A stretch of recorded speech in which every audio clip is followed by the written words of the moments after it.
Когато сърфирате в интернет, вашите лични данни стават достояние на голяма общност от хора, включително и на такива, които не познавате. Вашата лична карта може да бъде копирана или сканирана само с ваше съгласие, или ако закон изисква това.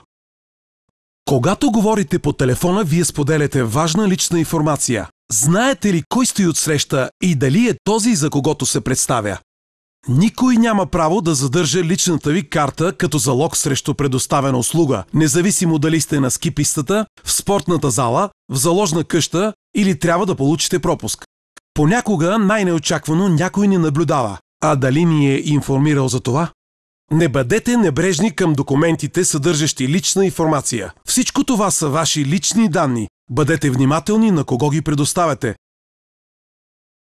В днешно време по различни поводи се налага да предоставяме своите лични данни на институции при сключване на договори или при получаване на определен вид услуга. Независимо дали ги предоставяме в интернет, по телефона, дали доброволно даваме своята лична карта да бъде копирана или пък сме обект на видеозаснемане, във всички случаи това представлява обработване на лични данни. Не трябва да забравяме, че те са единствено наши и ни индивидуализират.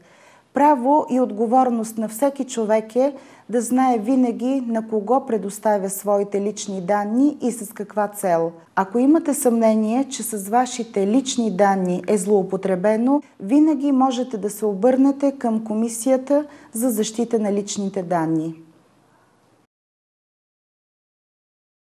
10 години Комисия за защита на личните данни. 28 януари. Ден за защита на личните данни.